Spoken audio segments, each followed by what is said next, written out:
बिस्मिल्लाहिर्रहमानिर्रहीम, अस्सलाम वालेकुम।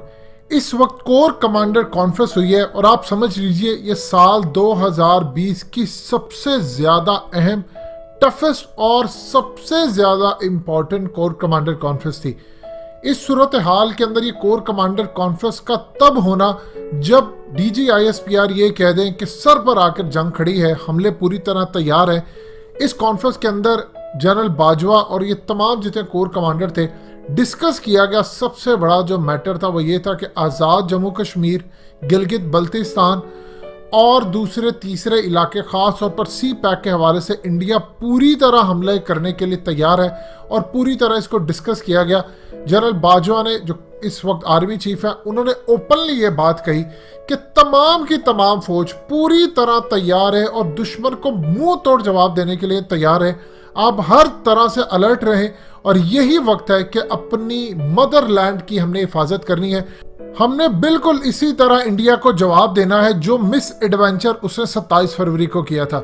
जनरल बाजवा ने कहा है कि आप पूरी तरह, मजीद डिस्कस करने से पहले इस वीडियो को लाइक करें, हकीकत टीवी को सब्सक्राइब करें और बेल आइकन पर जरूर क्लिक करें। कोई भी इंडिया की तरफ से जो मिस एडवेंचर होने जा रहा है उसके लिए तैयार रहें और ये हमारे लिए बड़ा मौका है कि अब हम इस दफा इंडिया को सबक सिखाएं।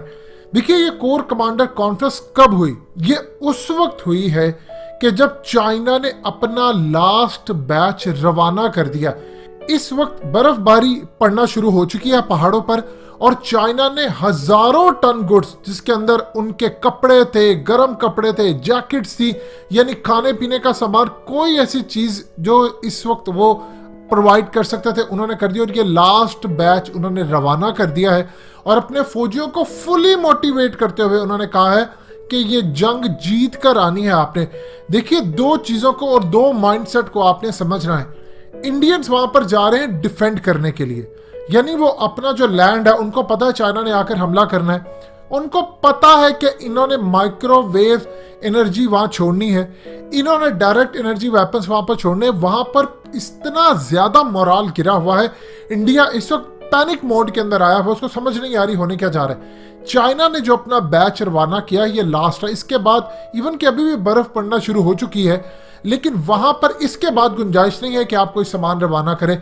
इन्होंने सारे का सारा अपना बैच रवाना कर दिया और अगले 6 महीने तक, ये आपने बड़े अहम तरीन टॉपिक को समझ रहा है, अगले 6 महीने तक अब चाइना मजीद यहां पर कोई सामान नहीं भेज सकता। लिहाजा चाहे वो डायरेक्ट एनर्जी वेपन्स हो, तैयारी हो, ये वो वाहिद जगह है जहां पर लड़ाई के लिए चाइना ने पिछले 3 साल दिन रात मेहनत की है और उन्होंने रवाना कर दिया अपनी फौज को और मोटिवेट करते हुए कहा है कि हमने ये लैंड वापस लेने हैं इंडिया से। इंडिया जा रहा है डिफेंड करने के लिए, ये जा रहे हैं एग्रेसिव मोड में लैंड उनसे वापस लेने के लिए।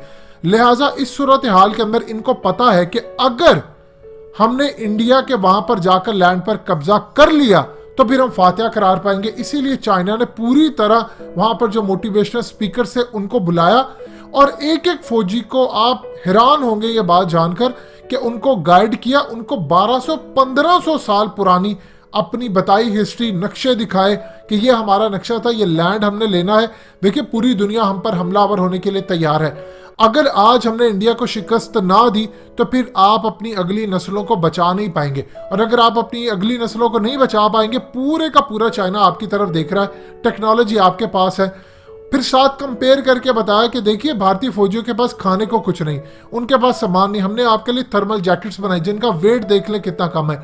वहां पर 60 किलोमीटर की रफ्तार से जब हवाएं चलनी है तो पूरी की पूरी दुनिया की नजरें आप पर होंगी। अगर आप यहां पर कामयाब होकर आते हैं तो उसके बाद दुनिया की कोई ताकत, उसकी जरूरत नहीं होगी कि वो आप पर हमला कर सके। लिहाजा पूरी तरह उनको मोटिवेट करके भेजा है कि देखिए, साउथ चाइना सी के अंदर आप पर लड़ाई करने के लिए ममालिक टूट पड़ने को तैयार है।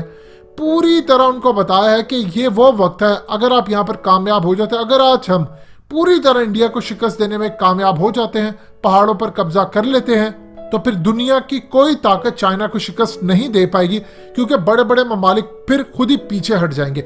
इसी तरह इन्होंने पूरी तरह मोटिवेट करके इनको भेजा, सामान भेजा और अलविदा किया और कहा कि आपने जीत कर आना है और हायर चांसेस है, बहुत ज्यादा हायर चांसेस है, इंशाल्लाह अल्लाह मदद भी करेगा। इंडिया को शिकस्त होगी, चाइना यहां से फातिहा बन के लौटेगा, लेकिन अगले 6 महीने शायद इनका अपनी फैमिली से रब्ता नहीं होगा। ये अगले 6 महीने इनको ड्यूटी देनी है। इंडियंस फौजी जा रहे हैं अपने आप को बचाने के लिए, वो लड़ने के लिए नहीं जा रहे, वो वहां पर सिर्फ सर्वाइवल की जंग के लिए जा रहे। देखिए वहां पर अगर भारतीय फौजियों ने सिर्फ अपनी पोजीशन बरकरार रखी और अपने आप को मरने से बचा लिया, तो आप यकीन कीजिए यही उनकी विक्ट्री होगी। चाइनीज फौजियों के ऊपर जिम्मेदारी ज्यादा है। हथियार तो वो लेकर जा रहे हैं, ड्रोन्स के जरिए खाना इनको पहुंचेगा, चीजें सारी आएंगी, लेकिन उसके साथ डायरेक्ट एनर्जी वेपन्स भी इस्तेमाल किए जाएंगे, लेजर भी मारी जाएगी और चुन चुन कर भारतीयों को लेजर मारी जाएगी। यहां पर आप ये देखें कि चाइना के पास एक और उनको इजाफी काम करना है, उनको ऐसा ऐसा लेजर मारकर पोजीशन चेंज करनी है।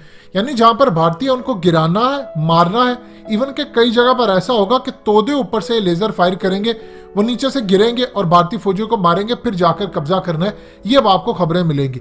इस सूरत हाल के अंदर चाइना के फौजियों पर जिम्मेदारी ज्यादा है। आप ये देखिए माहौल ये चल रहा था, तो तब आपकी जो कोर कमांडर कॉन्फ्रेंस हुई है और उसके अंदर ये बात कही गई है कि इंडिया मिस एडवेंचर करने जा रहा है, आपने पूरी तरह तैयार रहना है, अपनी मदरलैंड की हिफाजत करनी है और जान भी देनी पड़ी तो आपने पीछे नहीं हटना। लिहाजा इस सूरत हाल में आपके लिए तैयारी पूरी तरह होनी चाहिए और आपकी तैयारी पूरी है, बस आपने अब भारत को जवाब देना है। ये दो चीजों को आपने समझना है। चाइना का बिल्कुल साथ जुड़ा है। देखिए जब चाइना वहां पर हमला कर रहा होगा तो फिर खबरें नीचे आना शुरू हो जाएंगी किसी ना किसी तरह कि वहां पर ये मामला हो गए। इंडियन फौजियों को भी पता चलेगा पाकिस्तान पर कब हमला करना है, कितने बजे करना है, कितनी इंटेंसिटी के साथ अफगानिस्तान से करना है, अंदर से स्लीपर सेल्स को उठाना है। इसका सारे का सारा जो डिपेंड करेगा वो होगा चाइना वहां पर कितना नुकसान पहुंचा रहा है। देखिए चाइना तो नुकसान पहुंचाने जा रहा है क्योंकि उन्होंने अपना सी पैक बचाना और वन बेल्ट वन रोड।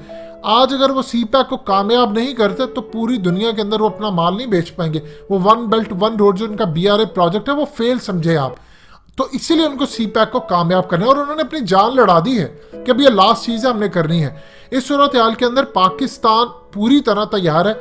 हम जरा पोजीशन डिफरेंट पर बैठे हुए हैं क्योंकि अफगानिस्तान से हमला है, उसके अलावा इन्होंने आज़ाद जम्मू कश्मीर पर करना। आप ये देखिए गिलगित बल्तिस्तान के अंदर इस वक्त इलेक्शन के बाद वहां पर पहली मरतबा अजीबोगरीब सूरत हाल है, आग लगती हुई नजर आ रही है। ये मामला पीपल्स पार्टी ने शुरू किया और ये मामला खतरनाक हद तक जाएंगे। फौज को इनको कंट्रोल करना पड़ेगा। आपकी पूरी की पूरी जो क़यादत है इस दफ़ा वो तैयार है। इवन कि आप अंदाज़ा कर लीजिए सर्दियाँ ये बड़ी टफ होने जा रही हैं। बहुत सारे जो ऑफिसर्स हैं आपके जवान हैं, अल्लाह पाक उनकी इंशाल्लाह मदद करेगा, फरिश्तों को भेजकर अल्लाह उनकी मदद करेगा और हर तरह मदद करनी है क्योंकि ये प्रॉफिट मोहम्मद सल्लल्लाहु अलैहि वसल्लम उनकी रूहानी फैज़ के ऊपर आपको ये कंट्री मिली है। इस सूरत हाल के अंदर आपकी फौजियों की छुट्टियां मनसूख हैं, बहुत सारी जगहों के ऊपर आपकी एयरफोर्स की छुट्टियां मनसूख है। इवन के ISI के जो अहम तरीन आपके गुमनाम हीरोज हैं इनकी छुट्टियां मनसूख है। MI के जो लोग हैं इनकी छुट्टियां मनसूख है और ये पूरी तरह दिफा कर रहे हैं इस वक्त आपके लैंड का। सो इसी सूरत हाल में जनरल बाजवा ने इसी तनाजुर के अंदर कहा है कि आप तैयार रहें, किसी वक्त भी मिस एडवेंचर होना है और आपने अपनी धरती माँ की हिफाजत करनी है। ये सर्दियां बड़ी टफ होने जा रही हैं और पूरी दुनिया देख रही है और इसी के दौरान याद रखिएगा कहीं बाइडन की और ट्रंप की आखिरी लड़ाई है, वहां पर हंगामे हैं, आपके मुल्क के अंदर चीज़ें ख़राब हो रही हैं। लिहाजा इस सूरत हाल में इंशाल्लाह अल्लाह ने चाहा हमारी मदद होगी और इंडिया को जवाब दिया जाएगा। दोस्तों हकीकत टीवी को सब्सक्राइब करना मत भूलिए, वीडियो को लाइक करें, शेयर करें और कमेंट सेक्शन में अपनी राय का इजहार ज़रूर करें।